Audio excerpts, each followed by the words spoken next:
Matt is staring in other words. Well, I'm sorry about that. Okay. Yeah. Well, for the second time, as I forgot to hit go live, welcome to the Shift to Pucks podcast. I'm so sorry. Matt is It trying. happens. It happens. Okay. You can follow us on Twitter at Shifts and Pucks, Facebook.com Shifts and Pucks, YouTube.com Shifts and Pucks, Twitch.com Shifts and Pucks. Subscribe wherever you get your audio, as well as in the Area 51 Sports Network. So you just missed a brilliant conversation about the Vancouver Canucks that we had here. Matt Duborh, Fireside Chat, joining me tonight. Devin down for the count. Noah unavailable. Others not available. Matt, always welcome to join us, as well as we're going to focus on the Calgary Flames here. Matt, how are you? Good. Good. Yeah. How's the weather in Calgary? Not bad. It was a little bad last week. Got the snow tires on. One of them blew already on me, so without a car for a few days now. So having fun. At least it happened now instead of like 3 weeks from now when it's actually cold. So yeah, when it gets to the actual winter cold in Calgary. Well, we before we get started, we'll focus on the Flames, but just breaking as we started, and just to share you some outside, just to, I forgot to hit live, so we're now on. But the Vancouver Canucks have made a trade, and it looks like it's Jack Studnicka coming from the Boston Bruins to the Vancouver Canucks. And it is believed, according to Rick Dollywall, that a draft pick is going back to Boston. So Jack Studnicka, new member of the Vancouver Canucks, 0-5-2, playing the Seattle Kraken, who are 3-3-2. Matt, yeah. And I don't think people expected the Seattle Kraken to be 3-3-2. The Canucks need to get something going here overall. I mean, you're there here in Burnaby. I mean, it's raining cats and dogs the last few days here, and it's scheduled to rain for the week. But it's the seats are hot on a number of different positions here: ownership, management, coaches, players. It's not a great time to be a hockey person in Vancouver. It's Well, another it's rough one of start. those. Yeah, it's one of those things where like when it rains, it pours, and like the Canucks started the season with how many games in a row of having a multiple goal lead and then squandering it.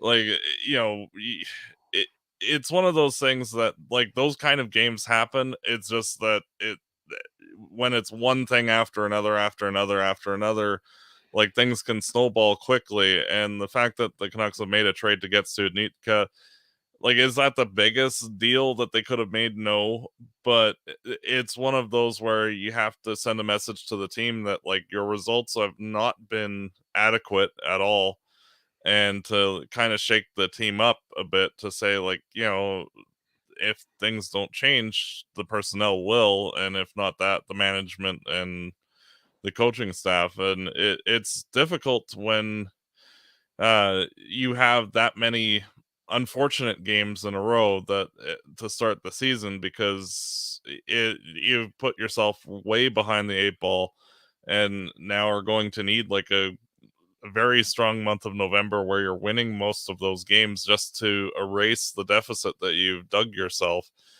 And winning it is not easy in this league, no matter how good or bad your team is. And with the Canucks looking like they're vying for a playoff spot this year, with Vegas and LA, that looked to be the trio that were going to vie for that third spot in the division. Having 7 losses in a row to start the year, like it already puts the playoff picture a little bit in doubt, and more lending towards being potentially in the Bedard sweepstakes, which is not where anybody affiliated with the Vancouver Canucks, whether it's the coaching staff, the management, or the fan base, had any expectations for that team to be in. And it's not acceptable to be vying for a playoffs, like like with re-signing McCann or Miller. yeah, thank you, Miller. You don't make that kind of commitment to a player if you're planning on rebuilding. And it's one of those things where it things like this happen. Like the Flames had a season like that a few years ago, the year that they got Matthew Tkachuk in the draft, where like everything just went wrong that year, and it's not good if Vancouver, like if this kind of thing continues for them. Well, it's just a couple of things. I mean, they're 8 points already, at least 8 points behind the Vegas Golden Knights. You're 6 points behind the Kraken already. So this becomes, I don't want to say this is it's about as must win as must win can get in a sense of this early in the year. But just just to blend this into transition this to the Flames, does this team reminds me right now as where the Flames were before Daryl Sutter got there. It was a Yeah. stale roster where there was a lot of talent. There's a lot of talent in Vancouver. There's no question about it. But the pieces weren't gelling together. And it just felt like they could do nothing right. And that's what the Canucks look like, a stale roster right now. Yeah, and it took the Flames kind of falling apart again in a playoff series, and unexpectedly having their star player leaving, and then having to remake the best of a situation, like they did this offseason, to remake the landscape of the team in order for the Flames to get through that. And like it took Calgary a number of seasons to go, well, it's not this type of player, it's not that type of player. Like they overhauled the defense, they overhauled the Yeah. depth part of the lineup, they changed the coaching staff, and like the results kept being the same. And then finally, you saw like the huge movement with Gaudreau and Kachuk leaving, and Huberdeau and Kadri coming in, and like now the Flames actually seem like a different team. And Vancouver, in very much the same way, seems like a collection of good parts, but like there's no cohesive structure to that team, like where there's a set identity.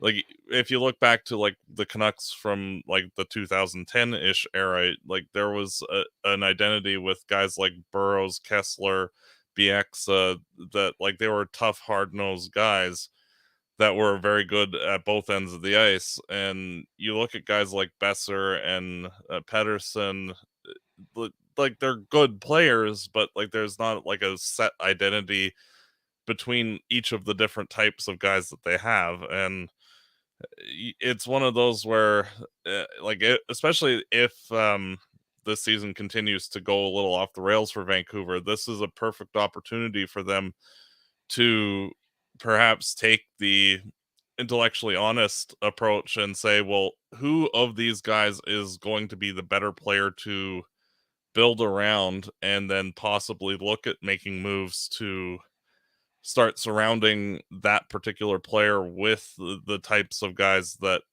mesh well with that type of player. And it's hard when like the expectations are there to then all of a sudden have to be going, okay, now we have to perform surgery on this team to try and get them to where they're supposed to be based on the level of talent they have. Because Yeah. Vancouver, with the talent they have, they should be vying for a playoff spot, not with Arizona at the bottom of the standings. Yeah, this based on the talent of the team, I don't think that the talent of the team should be competing in the Connor Bedard sweepstakes. But that's unless they turn things around, that could be where they're at. But we'll transition that. We'll talk Canucks on Monday or Tuesday in the week. We're here to focus on the Flames, and I guess we haven't really chatted.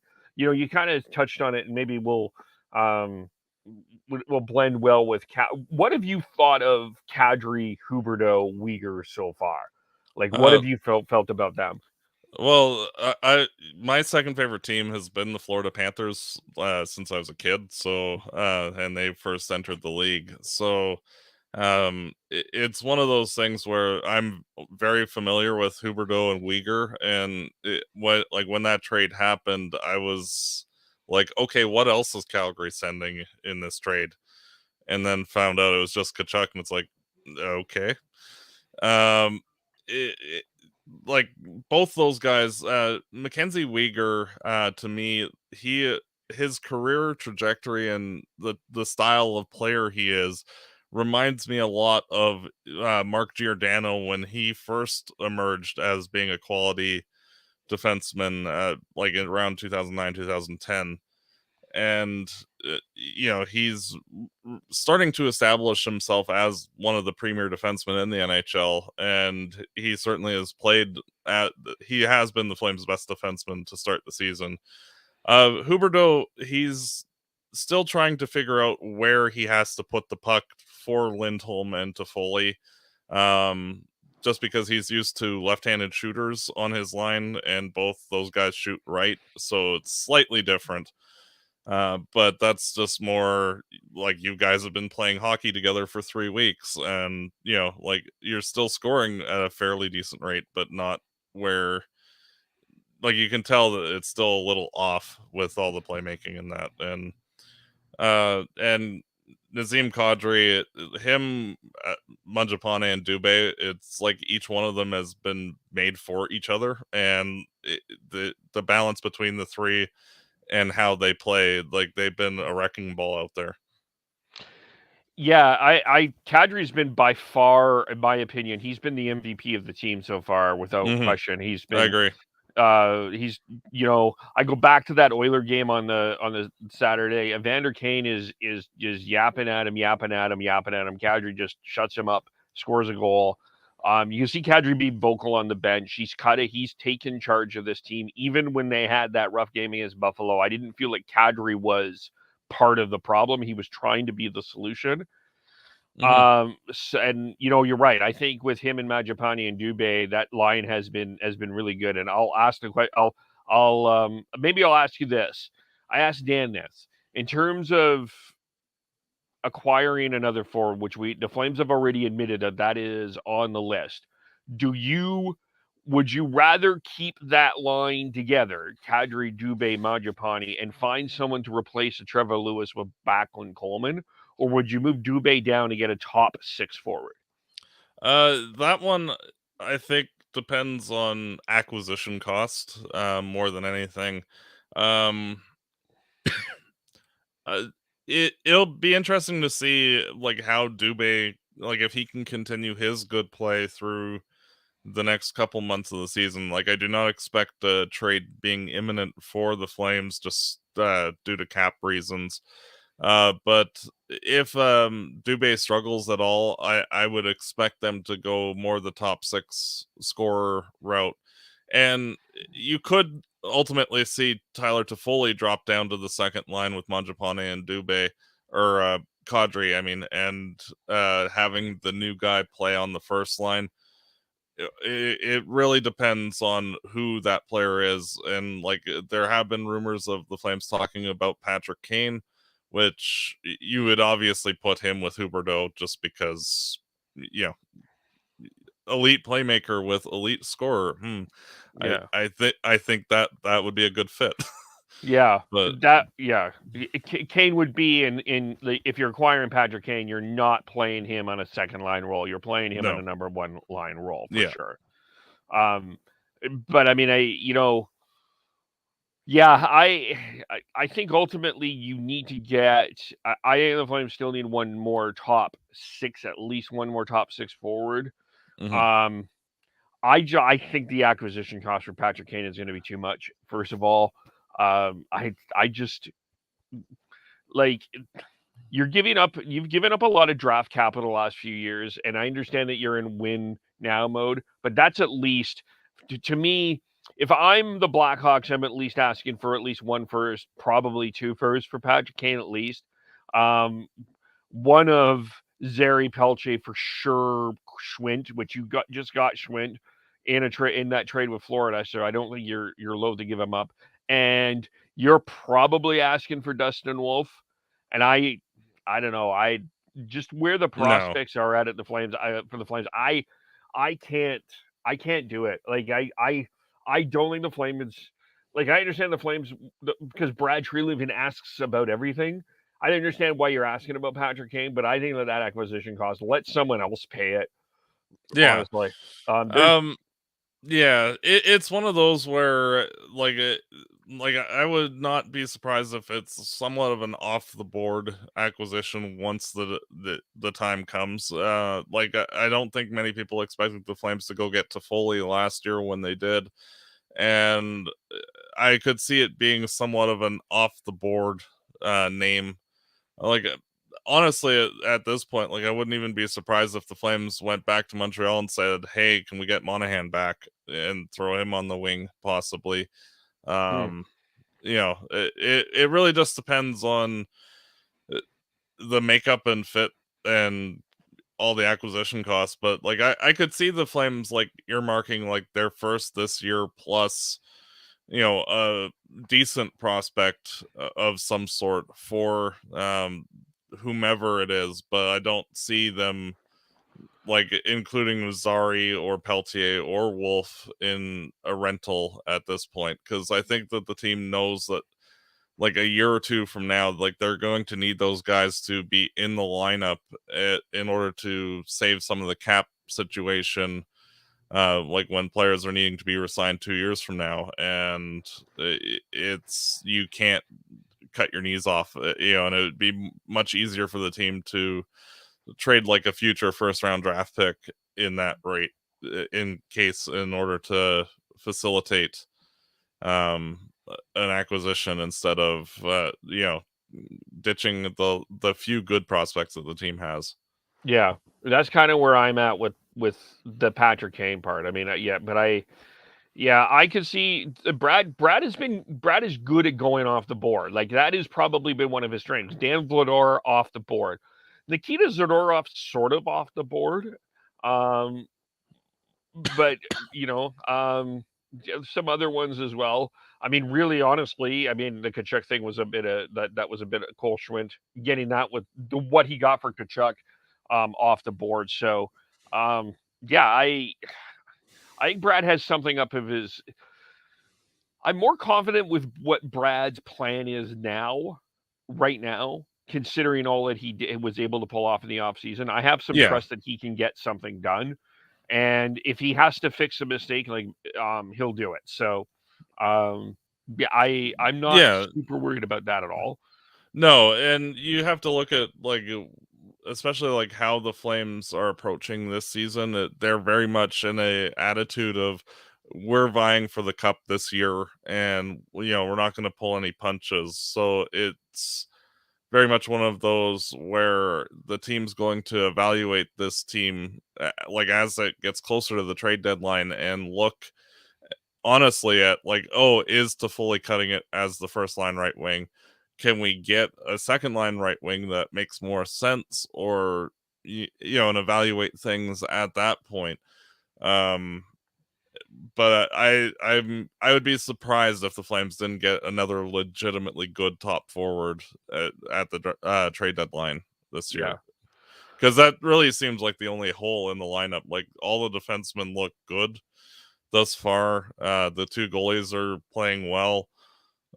The fourth line is actually been amazingly good this year, for the Flames. They were mostly the same players as last year, but their foot speed has improved, and they've been a bit wrecking ball to start the year. So it'll be interesting to see.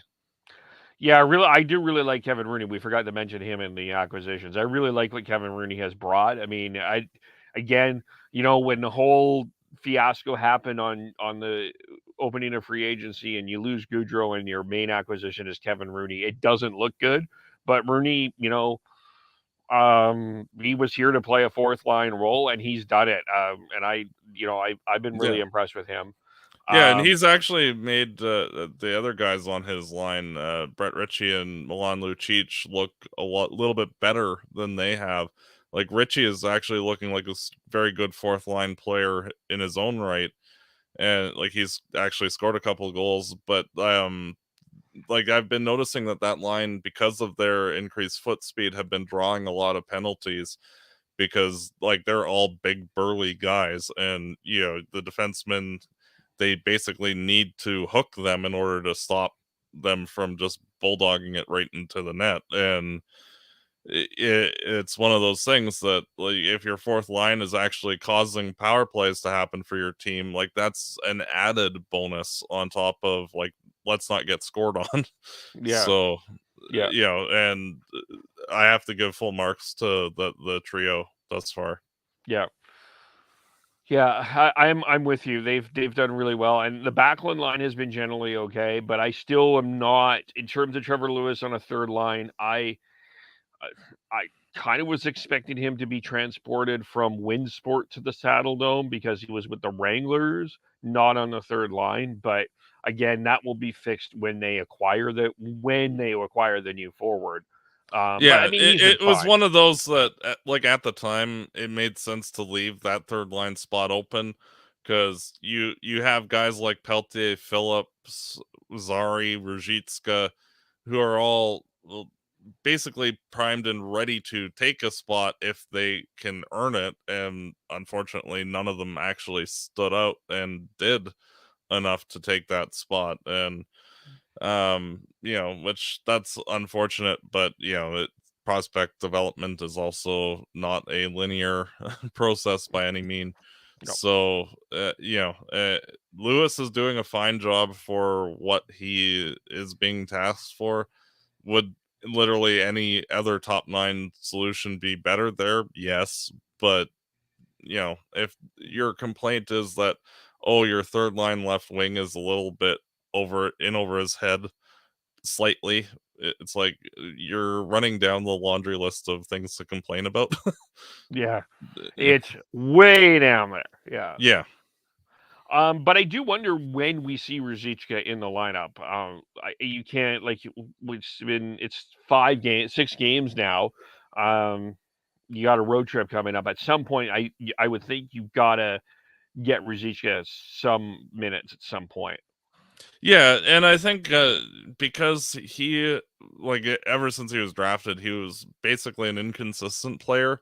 And like when the flashes of skill are there, he is a very effective player. But in the training camp this year, like, he was not very effective and was wildly inconsistent. And Sutter always preaches, like, your effort levels have to be there if you want to play. And like when Connor Mackey drew in, Mackey was not very good in that one game that he played, and Sutter said, like, you have to take advantage of your opportunities when you get them. And Ruzhitska, like, in the preseason, like, he did not really take advantage of earning that spot, which was pretty much tailor made for him in his development curve, to be that third line winger, and learn from Backlund and Coleman, but he hasn't earned that yet. And I'm hoping that he gets a shot at least at some point when the pressure's off on the road. And then hopefully has a good game and runs with it. But that's he has to do what he's got to do. And there's only so much Sutter can do from the bench. The player on the ice has to actually do what he has to do. Yeah. Yeah, and just to blend that to the defense, I agree with that. And but to blend that to defense, yeah, Connor Mackey had a tough game against Buffalo, and Sutter made a statement on it. And whenever Shillington returns, I mean, I think Connor Mackey, it's not ideal for him to be the seventh defenseman at the Saddle Dome. He's probably should be playing out with the Wranglers, but it's a Yeah. situation that they're waiting for Shillington.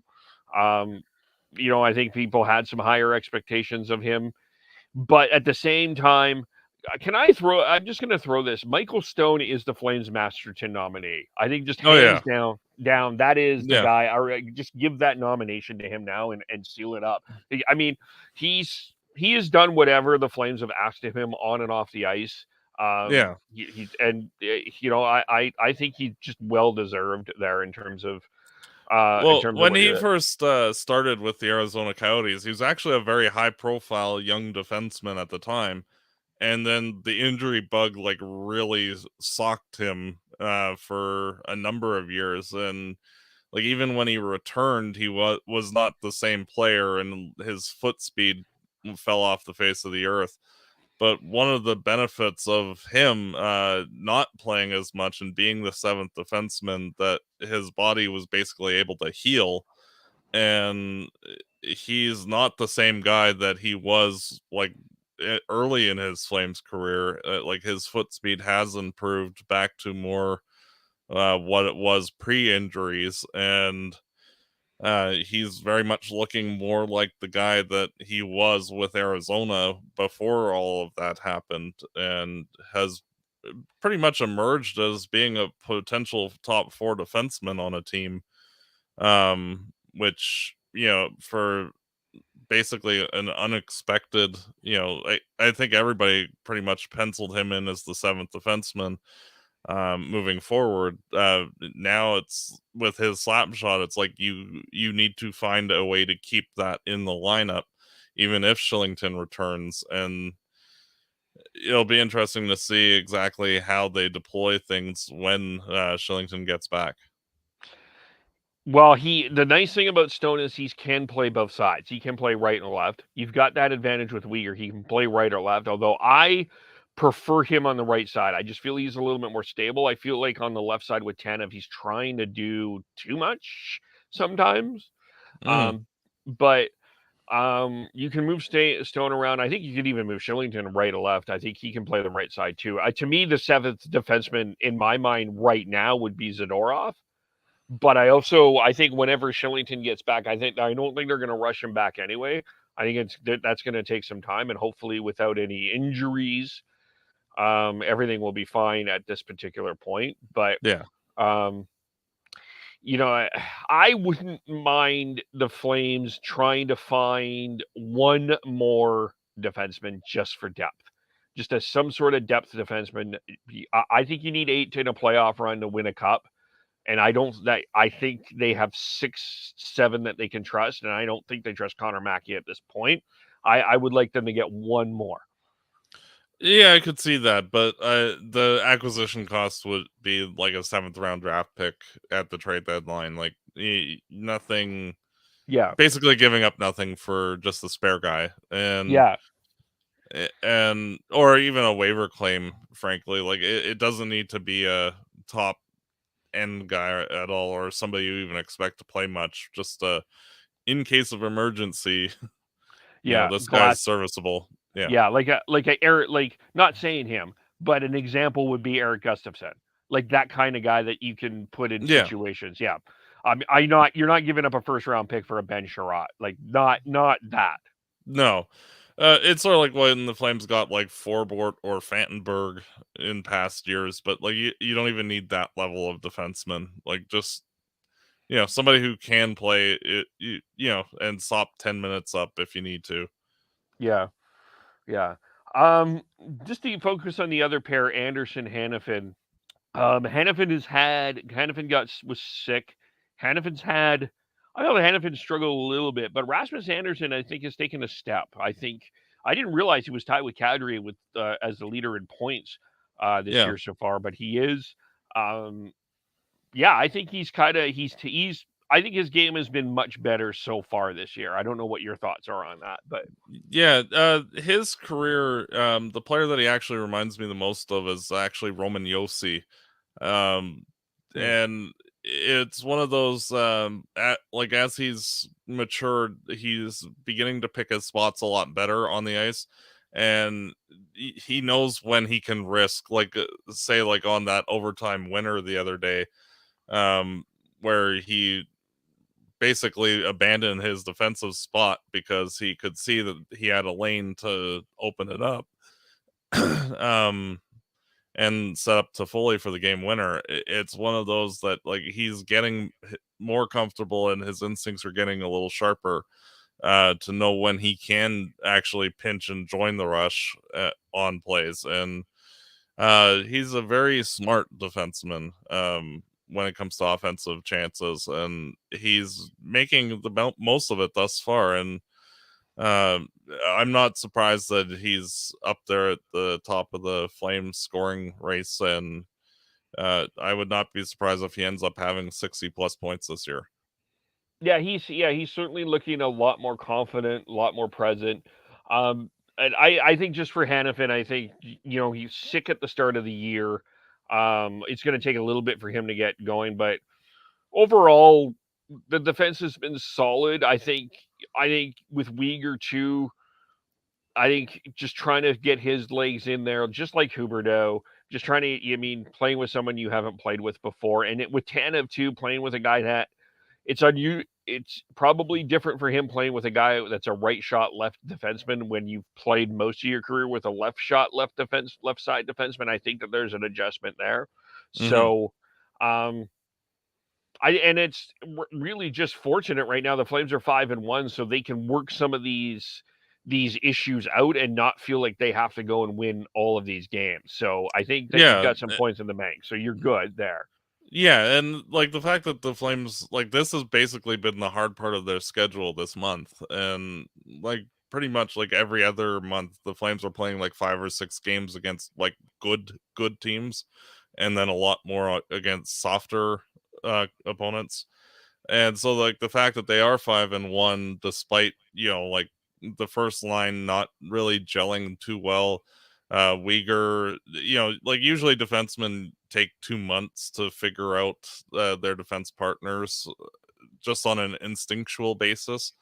So like the fact that between like all of that, like the Flames are already halfway through the learning curve and are still 5-1 despite their opponents all being excellent. It's been a real boon for the team, especially moving into November when the quality of their opponents is a lot less. Like where they're playing New Jersey twice, the New York Islanders, Nashville, Seattle, like those teams are not like what the Flames have faced thus far. Yeah, yeah. So it's good to have these points in the bank, but at the same time, Daryl's not going to allow them to let Oh up. no, No. no. So Well, even the practice that the Flames had today, like it was the hardest practice apparently that the Flames have had since Daryl came back. And rightfully so. Like the Flames have had a lot of areas in their game that are exploitable flaws, and if they don't tighten things up, the things could start sliding for them, and it's good for the coaching staff to be conscientious of that and not be like, oh well, we're 5-1, things are all awesome. yeah, yeah, exactly. Yeah, they're not buying into the press, and that was one thing. And Daryl also talked this week about asking the media to talk a little bit more about the team as opposed to individual, because it was individualism that kind of trapped the team before. And last year, I think we saw that near the end of the year. We were a lot of conversation around Johnny Gaudreau for Hart, a lot of conversation around Elias Lindholm for Vesna, a lot of conversation about Jacob Markstrom or Elias Lindholm for Selk, sorry, Jacob Markstrom for Vesna, even Daryl Sutter for Coach of the Year. We started to get into that real individual thing. And there was a push for Lindholm to get 40, Majapani to get 40. It started to, Yeah, and I think stat when it, padding. Yeah, yeah, and I don't think Daryl was super happy about that, and I do think it ended up affecting the playoff run a little bit. I don't think that they came in to that Dallas series as sharp. And I will, for those who haven't heard me, and my theory is it still remains. I think one of the reasons they lose to the Oilers is because they ended up going to overtime to Dallas and spending far more emotional bandwidth on Dallas than they probably wanted or needed to. If yeah, that like series real. ended before Yeah, Edmonton's, they're fresh, and I think yeah, that comes oh in. yeah. Like realistically, based on like talent levels of the two teams, like that should have been a 5-game series at best.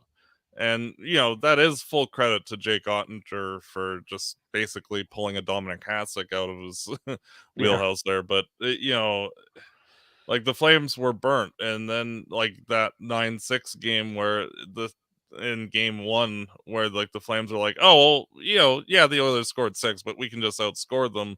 So like, who cares if we make mistakes? And then losing 4 in a row to them, like, yeah, you can't actually think that way. And like the team was just a mess in the second round, and Like the team basically had a lack of professionalism and the ability to reset themselves, and the Oilers did take full advantage of that. And like even when the Flames would have leads in the latter games, it just took one mistake, and then like you knew that the tide was going to turn, and things fell apart. So I can definitely understand where Daryl's coming from with, more of a focus on the team as a whole. And I also think that's why the Flames didn't name a captain, just because, like you don't need to put one above the rest right now.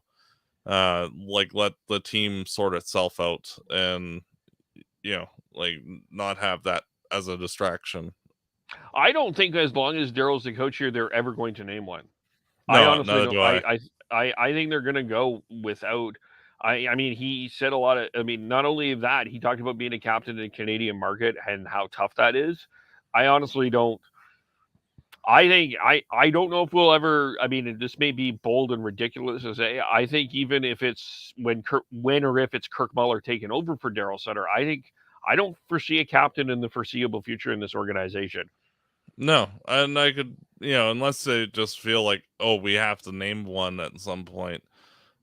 But like if I'm Daryl, I'm like, you all have a C on your jersey, and Yeah. you're all responsible, and be accountable to the guy next to you and to yourself, and try to embody that leadership there, and like have a all for one for all mentality. And like we've started to see that in how the team is playing, and it'll be interesting to see if that kind of attitude pervades for throughout the whole season. Yeah, that's going to be that will be the question if and when they get that challenge and they hit that bump on the road, what happens. But we'll cross that bridge when we get there. I think Yeah. with the Flames right now, it's looking good. They're getting their game together. They've got a road trip coming here. I mean, they're wrapping up here against the Oilers, and then on the road for the start of November. So um, we'll see where they're at. And we also, I think, the other thing, and we didn't see it a lot last year. We'll see what the injury situation is like, and Hmm. that's one of the things I think that was probably a bit of a mistake last year is not giving defensemen the opportunity to play with other people, because once Tanev went down, you're kind of everyone was kind of scrambling trying to figure everybody out. So I wonder if that is something at some point that you just split Anderson, Hanifin, you put Anderson with Uyghur, Tanev with Hanifin, just to throw people around, just to get them used to regular gameplay. So if an injury comes and you're facing a McDavid or a Draisaitl, you kind of you know where your defenseman partner at least half is going to be, because Yeah, I that agree. And and like further to that, like the team didn't really allow any of the young guys to come in and actually play responsible minutes, just due to the fact that like there were no real forward injuries either. And like normally you would have, like especially with how good that they played last year, you would have seen Peltier and Phillips in the NHL at some point last year had they run into two or three forward injuries. And like they didn't get an opportunity even though they were two of the best players in the AHL. And I think that as things move along, they'll need to incorporate some of their youth a little more, when injuries occur, to like have it like I'm not a foreigner to this team, what if and when things go awry, that like, oh, I can slot in with Backlund and Coleman and everything's fine, instead of, okay, these two players, what are they doing? And everything being a little disjointed at that point. yeah, yeah, I'm with you there. Um, we got a couple questions in the chat. The other question, I guess, is Saturday. It's round two, Battle of Alberta. Speaking of the Oilers, Dan Villar plays the first time. Markstrom is sick, but that's when Daryl Sutter says that he wants to get Vladar in once a week. Today he says something a little bit different. He says we know who's going to play most of the games, and we do know that is Markstrom. I don't Mm. think anybody's disputing that. But who do you start against Edmonton? Do you go back to Vladar or do you go to Markstrom? I would have to go with Markstrom, and it's one of those where, like, last year things did screw up in the second round, and like he didn't have the best series against the Oilers, but to blame it all on him, like the whole team was just awful for most of that series. So it's one of those that, like, in order for him to get out of the boogeyman, like that, he has to actually face it. And if he struggles against the Oilers on Saturday, that, so that you can make adjustments for down the road, like in case the Flames meet the Oilers in the playoffs. That you might have to, you start game one with Markstrom, but if it's a similar story, then you have Vladar who can play, and it's one of those things that you just need to see, and you can't see if you don't play him. And that Vladar can play a solid game. He proved that in the first one, so there's no question mark there, and you just have to run with Markstrom and see how it goes. And especially with like the upcoming weeks, with the Flames playing a lot of mediocre teams, Vladar will get a few starts in that range, like next week and that. Yeah. I do believe Daryl wants to play Vladar 25 times at least. I do Yeah. believe that. I just don't think it's going to average to once a week. And I think they're going to also have to. I mean, they're going to go with where Markstrom is feeling here, and you've given him. There's 3 days off in between games here. He fought the puck a little bit against Buffalo. He fought the puck a bit against Carolina. He got his game back against Pittsburgh. If I'm Markstrom, I want that Edmonton game for so many reasons. I Yeah. would go with Markstrom. I think he wants that game. And just from that perspective too, I mean, it's interesting to see what the Oilers are going to be like too, because um, you know, it sounds kind of funny that they win the series 4-1, but I don't know if I'd come away as an Oiler fan from that series feeling, man, that is truly good playoff hockey they played, right? I Oh mean, that was no, a that was a bad series for the Oilers, and like if you look at their run last year, like they barely escaped the first round against LA. Um, and like if Calgary had played composed at all in that Edmonton series, that probably goes 6 or 7. It's like once the dam broke, the whole team just kind of imploded on itself. And then they actually faced a team that was ready and got swept. yeah, And, it's like if LA was better than LA is, I don't think the Oilers even make it out of the first round last year. And like LA to me was actually the worst team to make the playoffs out of all yeah, of the teams. So it's one of those where like they kind of got a little bit of a gimme on that one, and which that's fine, but you know I think that the Oilers think that they're better than they necessarily are overall. And like just like the whole team, like yeah, McDavid and Draisaitl are awesome, and Vander Kane definitely helps that, but like Jack Campbell is not a very good goaltender overall. Adequate, but not great.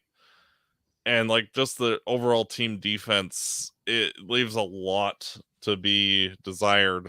Just like the defensive forwards are just there. There's not anybody that's like a true high end defensive forward on that team, and they're all of their defense is kind of just wishy washy a bit. I don't think the Oilers are gonna. I'm gonna tell you right now, Matt.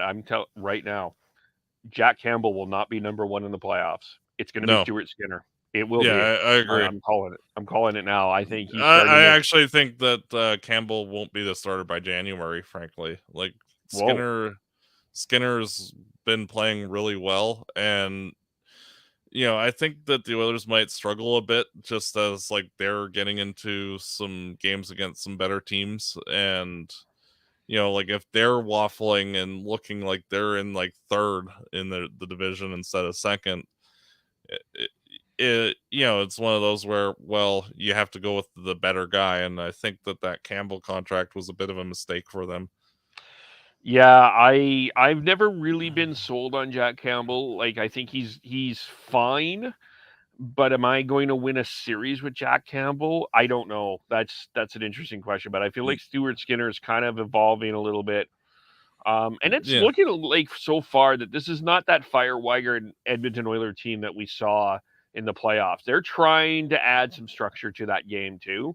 I've been real impressed with Draisaitl's defensive game so yeah. far. They've been So little better on that. I will agree with you, but like they've got a long way to go to the point where like they're like an actual decent two-way team, yeah, and like they're still way below average on that. And like if they're not getting the power plays to get the goals for McDavid, like they'd struggle 5-on-5. And it's one of those things that like in order for them to be successful and like have a successful playoff run, like they need to improve 5-on-5, and like we're just not seeing that yet. And like they're looking more like a borderline team 5-on-5, and then they have the two best players in the world, yeah, and it's like when the playoffs happen, that that's easily exploitable by any team that's actually really good. yeah. Yeah, and the Avalanche did it. Yeah. So, but and I mean, I think the other team to watch here is Vegas. I think people were a little low on them to start the year because they weren't sure what was happening in goaltending, but it seems like they're off to a fantastic start. Whether it's sustainable or not, I guess we'll have to see. Um, but I mean, everyone else is interested in a Battle of Alberta. The one team that doesn't seem to be interested in this at all so far is Vegas, and I think that they are going to cause some chaos. Yeah. Well, to me, like 1, 2, 3 in the division will be some permutation of Calgary, Vegas, and Edmonton. Yeah, Um, Frankly, I think that the Flames will be the best of the three, just because they're the most complete of the three. But those three are clearly better than everybody else. yeah. And I don't think that like LA will make the playoffs. I don't think Vancouver will make the playoffs, and like everybody else is kind of in rebuild mode anyway. Yeah. Yeah, I didn't have the Kings in the playoffs and I didn't have Vancouver in the playoffs either. So yeah, I'm kind of with you there. There's an interesting question here. We kind of addressed it with Sean Monahan, but do you think Calgary could target a different Montreal Canadian? What about Mike Hoffman? 4.5. Yeah, He could play that's both one. sides. Yeah, if your the acquisition cost is okay, sure. He's definitely a good shooter. Uh, I have no problem with that particular acquisition. I don't know.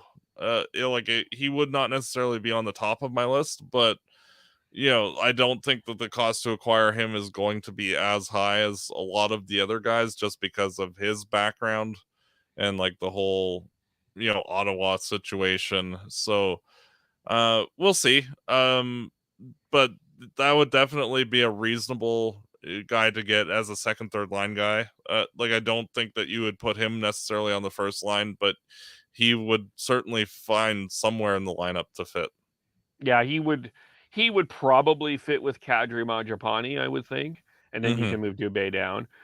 Um, I you could also do what Tampa has done the last few years and just make that first give up that pick, and then go after someone that's a bit like the Blake Coleman, Barkley Goodrow kind of Brandon Hagel guy. That's kind of wonder if the Flames do the Tampa Bay route. Like one guy that Yeah, I would be curious about, and I think fits that. We talked a little bit about Vancouver. Um, I still hesitate to see Vancouver and Calgary truly making a trade, but I wonder about Connor Garland.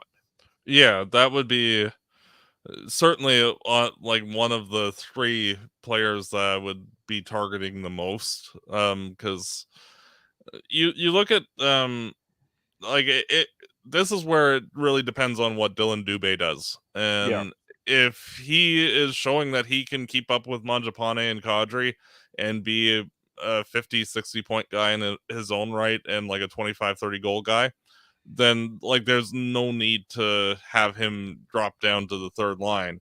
But and that's where like getting a guy like Garland makes sense, or that equivalent type guy. It just so happens that they're in the same division and rivals, but that would make sense for both teams. Um, there are a handful of guys around the NHL that are that basic genre of guy that would make a lot of sense for the Flames to target, and I would not be opposed to them using a first round pick if they can get a high quality third line guy that they can keep for like 4 or 5 seasons. Yeah. Yeah. So I guess the other way to look at that too. So Dan was about keep Zeri and Pelche marinate and Schwint marinate them in the egg, let them get that success. Bring up the Ben Jones, Clark Bishops, Walker Doers of the world. Are you in the same mindset, or where are you at with that? It depends on who's out, frankly. Like if you're missing like 2 or 3 of your top 9 guys, then I think you have to go with the Peltiers and the Zaris and the Phillips of the world. But like if it's like your third and fourth line guys that are getting hurt, then the Doers makes more sense, just because you're kind of fitting more of the role than you're not like needing a guy to come in and score at that rate. Yeah. Yeah, I can see. I think I would think that the Flames would rather not bring up Pelche and Zeri if they Yeah. could, but if there's Yeah, injuries. well, you look at like teams that generally have been successful over a longer term, and like I'm gonna start like all the way back at like when Detroit was successful in the early 2000s.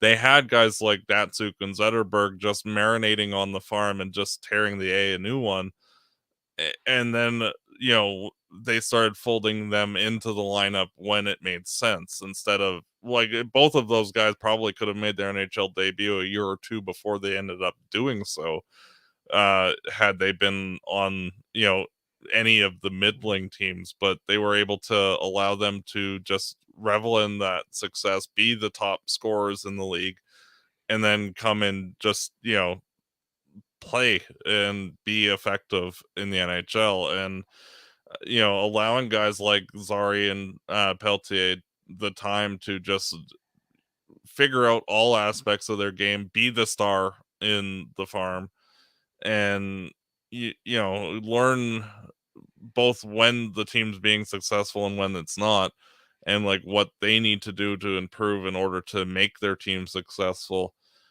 Like when you actually do recall them, they'll be far more of a complete player, like how Datsuk and Zetterberg were, pretty much like top 6 caliber players right from the get go, instead of needing to learn at the NHL level. Yeah, and it allows them to get playoff success. It Mm-hmm. allows them to get used to what it takes. I mean, an AHL playoff run is a playoff run, right? I mean, Mm-hmm. it's not an NHL playoff run, but you're learning how to win. Yeah. So I think that the philosophy, I really do believe in that philosophy of marinate the kids a little bit longer than necessary to get them that experience. And I think the successful organizations, you're right, I totally agree with you. The successful organizations do it. And that wasn't happening until Daryl came here. I really think that Daryl's had some sort of influence in terms of just getting that layer in here and getting, okay, we're going to bring my son to captain the Wranglers. We're going to bring in the Ben Jones of the world, the Walker Doers of the world. And those Yeah. guys are the guys that we will bring up in situations. And, you know, Well, you look at like to add to your point, like when the Flames drafted Juuso Valimaki, instead of like allowing him the time that he needed in the AHL to properly develop, they rushed him into the NHL. He gets hurt, and it just everything spiraled to the point where like what looked like a probable top 4 defenseman ends up flaming out entirely, and you literally lose them on waivers for nothing. And like having the patience to just say, be awesome in the A, do your thing. Then when the time comes, when you're more of a developed finished product, you can come up. Yeah. And it is a good thing that the Flames are doing that a lot more now than they were previously. Well, that's getting the depth, right? And especially with defensemen, I think they're not voodoo like goaltenders, but But they're closer. they're Yeah, closer they're to it. halfway. They're halfway. They're voo. They're not the Yeah, voodoo, right? So yeah, yeah, and Valimaki looking good in Arizona, but I yeah, he was not going to get that fit here no. with Calgary.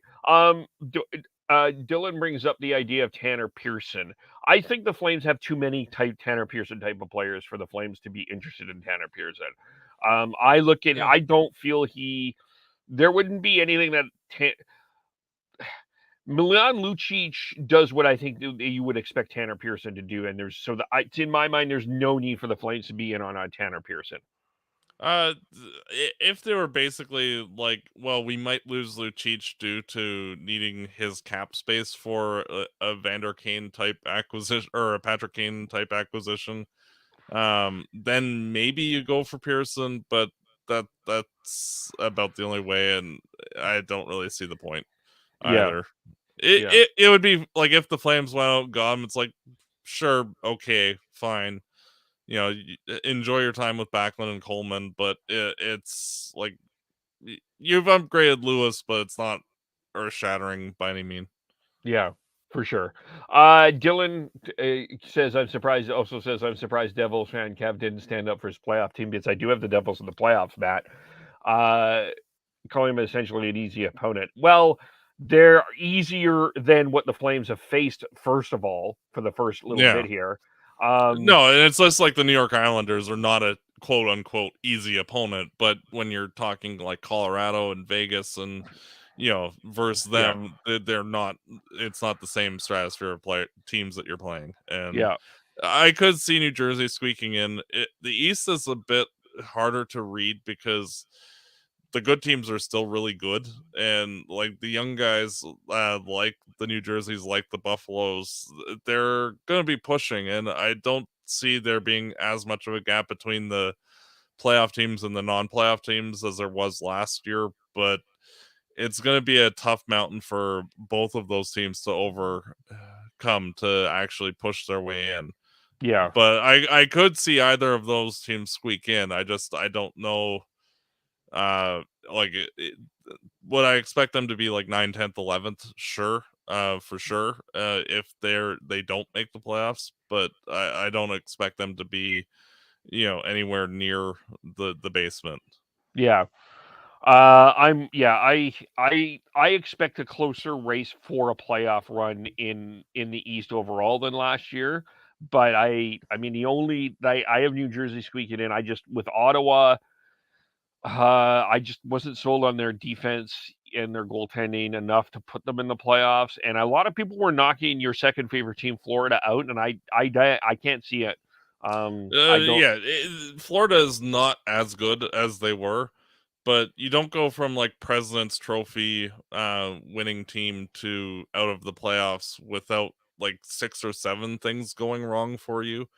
And like, do I expect them to get over 100 points? Yes, but just barely, not like with 120.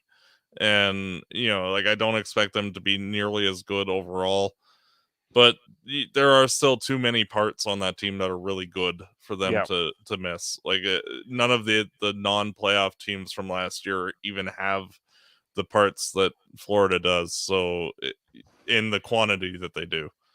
if Barkov was in another market, a major market, NHL market, we would be having more conversations of him as a top five center. That's Yeah. Oh, so. easily. Yeah, It would pretty much be like Crosby, him, McDavid, and Barkov. Like yeah, it's yeah, for sure. Is there anything else we need to get into tonight? uh not really. It's been an interesting start to the season, I think, for all of the big question mark teams. And Calgary, I think, was the biggest question mark of like after like a historically bizarre offseason. Yeah. um, what is going to be this team? And them being off to their best start in franchise history, that answers quite a few questions, but there'll still be a lot to come, and it'll be interesting to see when January hits where everybody's at. Because you look at Vancouver, like I don't see them being this bad by January. I think they'll get out of their own way and learn the lessons from frankly blowing all of those games. Yeah. So it's one of those things. Like I would expect Vancouver to come on strong over the next couple weeks, and getting Studnicka will help. Yeah, I think they will start to win, but the problem here again is like last year with Vancouver is you put yourself in such a big hole that you got to play 600 700 hockey to get yourself out of that hole to get back into the race. And it's too tough to do. That's like I don't know. Yeah. It's too tough Well, to do. it's sort of like how for a number of years, like on our show, like we've said, oh well, the Flames just need to get that 7-8 game winning streak in December to get the season restarted.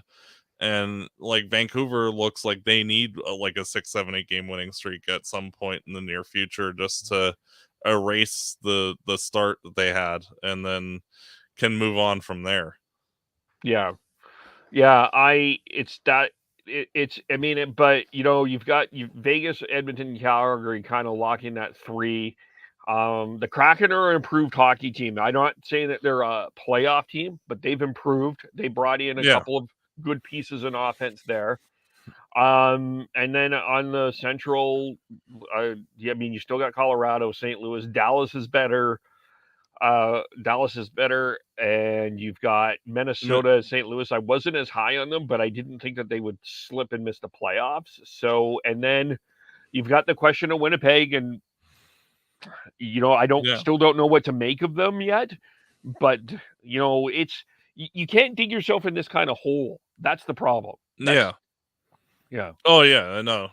And like if this continues on for very much further, like they say like lose another 5 out of their next 7 games, like you can pretty much pack it in at that point, and Yeah. and then you're on to a completely different conversation with the organization as a whole, and which that's not a pleasant situation to be in. So hopefully things turn around fast for Vancouver, because you don't like to see any of the Canadian teams falter to the point where like it like as much as it would be nice for a Canadian team to get Bedard, you don't want to see it happen because of like everything going wrong for a team. Yeah. They get Murphy's Law. Yeah, I get what you're saying there for sure. Well, that should pretty much cover everything. So that just we'll finalize the trade. It was Studnicka to Boston for Michael DiPietro, who was Yeah. the number 3 goalie in Abbotsford, and Jonathan Mir. I still sometimes call the Abbotsford Canucks the Abbotsford Heat. It's taken me a year Yeah. to overcome that. And then Jonathan Mirren. You would not believe the amount of times I refer to the Flames farm team as Stockton still, so it's gonna take a while. Yeah. And a draft pick from a couple years ago, 4th round pick Jonathan Mirenberg went to Boston. So uh, we'll see what that does to Vancouver. Yeah, functionally nothing really except organizational depth Yeah, for an NHL player, which Vancouver, like that trade literally is, hey guys, wake up. yeah, And and like Studnicka's not going to make the team significantly better. It's more of a wake up call to everybody else to get your head out of your butt and you know stop losing games that you should win. for sure. Yeah. But just tell us again, what's going on with the Chat, Fireside podcast. You can listen to us every week. We record on Sundays this season because the Flames play very few games on Sundays, so yay. Uh, and usually the show drops the next day on Mondays. You can reach us at Fireside Podcast, and I do believe that's our YouTube channel as well, and Twitter, everything. So Cool. And yes, so check them out. We are back next week. Thursdays will be, that's the day I'm available from work to do the Flames podcast. So we're going to keep it at Thursdays for now. Mondays or Tuesdays will be the Canucks talk, where, sorry, Sean, you're going to have to drive the bus, because it's, unless you want traffic on the ones between every point of the podcast, I don't think that would work. So, gonna have to, yeah. So Mondays, Tuesdays will be Canucks. Thursdays will be Flames.